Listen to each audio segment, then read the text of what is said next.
ফ্লাইটটা ছিল VC356, যেটা Rome থেকে যাত্রা করে আমাদের বাংলাদেশ বিমানের একটা এয়ারক্রাফট বোয়িং 787 ড্রিম লাইনার, যেটা রোম থেকে যাত্রা করে বাংলাদেশে আসে এবং এটা 9টা 20 মিনিটে ল্যান্ড করে।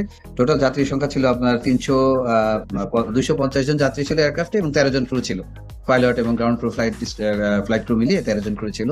তো আমাদের এখানে আসার পর আমরা সর্বোচ্চ প্রিপারেশন নিই। তো প্রতিটা সংস্থা অত্যন্ত সুন্দরভাবে কাজ করেছে। যখন পুরো প্রসেসটা করি তখন আমরা 2টা ব্যাগের সন্দেহভাজন পেয়েছিলাম মোটামুটি ফুল স্ক্যানিং করার পর, কারণ এয়ারক্রাফটে সবাই নামে নেওয়ার পর কিন্তু কোনো ব্যাগেজ কাউকে হাত দিতে দেওয়া হয়নি, ইভেন কেবিন ব্যাগেজ হাত দিতে দেওয়া হয়নি, কারণ যে কোনো কেবিন ব্যাগেজের থ্রেট ছিল যে কোনো একটা বিজনেস ক্লাসের কোনো একটা প্যাসেঞ্জারের একটা লাগেজ এসছে এবং লাগেজের একটা ছবিও দিয়েছে এই ধরনের লাগেজ যে হতে পারে।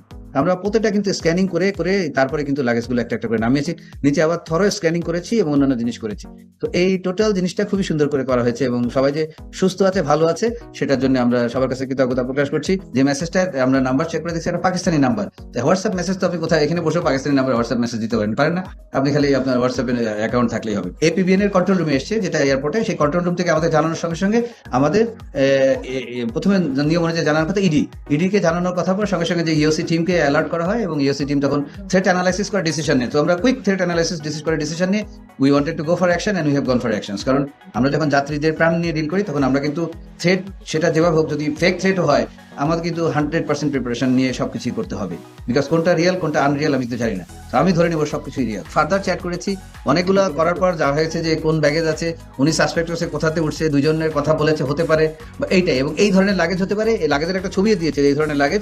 এই পর্যন্ত হওয়ার পর উনি কিন্তু একটা জিনিস হলো, ওনাকে কল করা হয়েছে কিন্তু কল ধরে না, কিন্তু মেসেজ দিয়েছে হোয়াট এভার। তো আমরা যখনই কোনো থ্রেট পাই, as per standard SOP, standard operating procedure, আমাদের যে অ্যাকশন নিতে হয় আমরা সব অ্যাকশন নিয়েছি। যেটা আমরা করেছি, আকাশে যতগুলো এয়ারক্রাফট ছিল এয়ার ট্রাফিক কন্ট্রোলকে বলেছি সবগুলো এয়ারক্রাফট ল্যান্ড করে দিতে, কারণ এই এয়ারক্রাফট ল্যান্ড করে আল্লাহ না করে কোনো দুর্ঘটনা হলে তখন আমার এয়ারক্রাফটগুলো ল্যান্ড করতে পারবো। প্রত্যেকটা এয়ারক্রাফট ল্যান্ড করেছে। ল্যান্ড করার পর ওই এয়ারক্রাফটে আমরা কিন্তু থার্ড টার্মিনালের সামনে একটা এলুফ প্লেসে নিয়ে গিয়েছি, আর আমাদের এয়ারক্রাফটগুলো ল্যান্ড করা দিয়েছি এবং যেগুলো পরে সেগুলো কিন্তু ল্যান্ড করে ব্যাক ট্র্যাক করে ওই মাথা দিয়ে চলে গেছে, so that they are not affected. আমার ইমিগ্রেশন, কাস্টমস সমস্ত কিছু রান করেছে। মিনওয়াইল আমরা এটাও সতর্ক ছিলাম যে এটা হয়তো এরকম হতে পারে যে আমাদের দৃষ্টি সরানোর জন্য একটা প্রজেক্টে আমরা ব্যস্ত হয়ে গেলাম, সো এদিক দিয়ে অন্য কোনো ঝামেলা হচ্ছে।